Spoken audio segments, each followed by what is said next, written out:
Good afternoon, teacher. How are you today? I am fine. Okay, please stand and let us pray.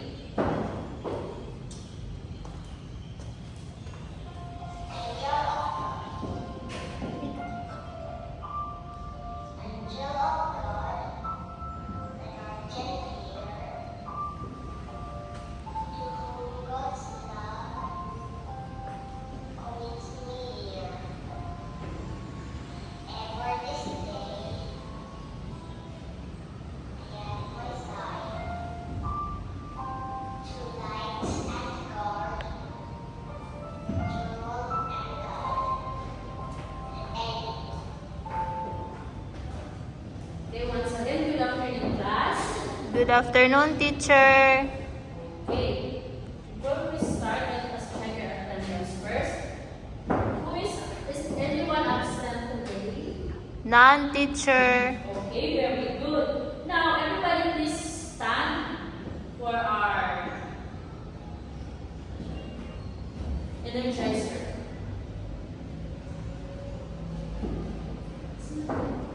Did you enjoy our energizer class? Yes, teacher. Okay, very good. Before we proceed to our new discussion, who can still remember what was our last topic, last meeting?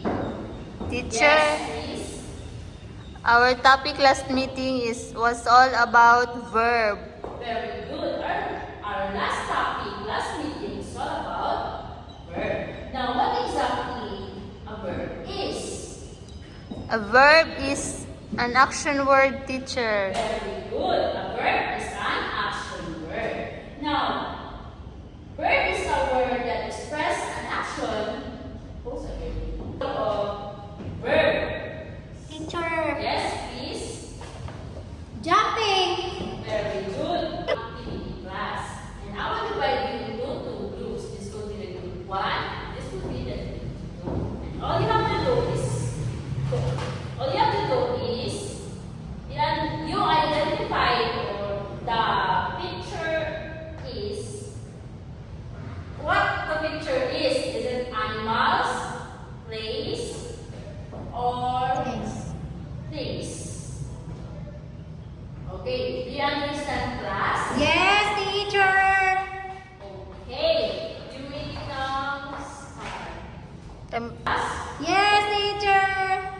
Okay. Now, before we proceed to our new discussions, let's read first our classroom rules. Please, everybody, read. Listen carefully to your teacher. Be respectful. Raise your hand if you want to answer. Work quietly and do not disturb others. Keep your classroom neat and tidy. Okay, very good. Can I explain all of this from your class? Yes, teacher. Okay, let's proceed to our objectives. Please, everybody's read. At the end of the lesson, the students must be able to define and identify common and proper noun. Give examples of common and proper noun and use common and proper noun correctly in a sentence. Okay, very good. But before we proceed to our new discussion, we will be having first another activity. This activity is called Unlocking of Difficulties.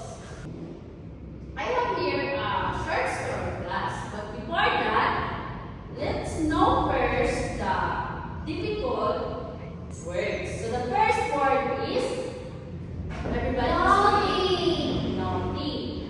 And the meaning of naughty is Mischievous. Mischievous or badly behaved. here's the next is Sapling. and A young small tree. the last one is Teasing. okay, did you understand class? Yes, teacher.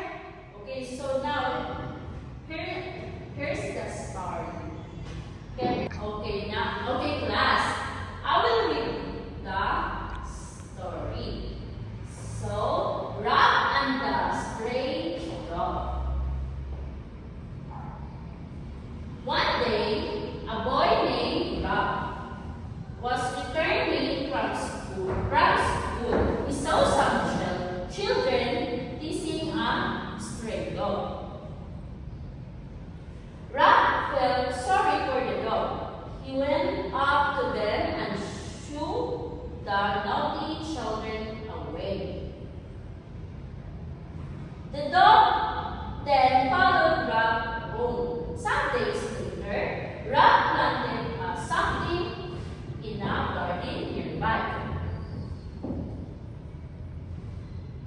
The dog then followed Rob home.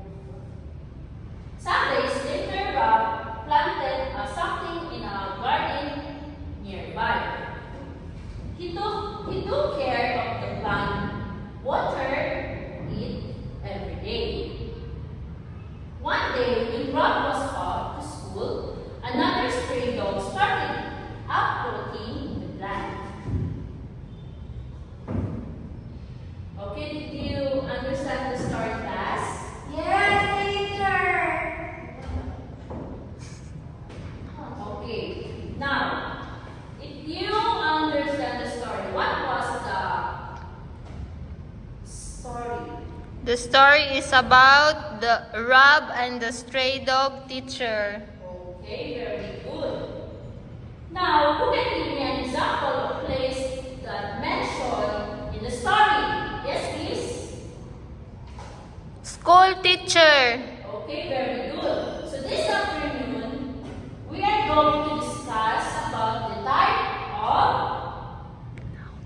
nouns. So this afternoon, class, we are going to discuss the noun and its two types. So actually, class, there are many types of noun, but this afternoon, we are going to focus and discuss only two types. And these types are common noun and proper Proper noun. So let's discuss first the common noun. So common nouns, these are general names for people, places, things, and ideas. So they refer to categories or classes of things rather than specific examples.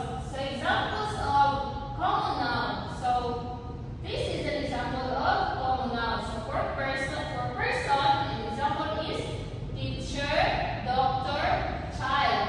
And for an example of place is park, city, school. And the things, example of things is book, chair, and paper. So let's use common noun used in a sentence. So for example is the dog is barking. So Chris, which is the common noun in the sentence? Dog teacher. Very good. So dog. So why is it that dog is the common noun? So dog is the common noun because it is a general name for an. Another example is I went to the store. So Chris, what is the noun in the common noun in the sentence? Store teacher. Very good. The common noun in the sentence is store because store is a general place. So now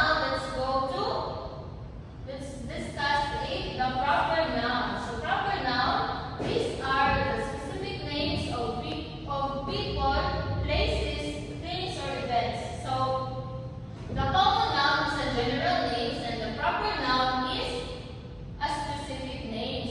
So a proper noun are always capitalized because they represent unique names or titles. So for example, a person. So when you say person, if Albert is a specific name of a person. And then for an example of place is Philippines because when we say Philippines, it's a specific name of a place. But when we say country, it is a common noun. Country is a common noun, and then the Philippines is a proper noun. And then events, so for example, is Christmas. So we are going to use capital letter, for example, Christmas, birthday, or Valentine's Day. So if we are going to use this in a sentence, so for example, I live in New York. So what is the proper noun in this sentence? New York teacher. Yes, very good. The proper noun in the sentence is New York because New York is a specific city, so it starts with a capitalized letter.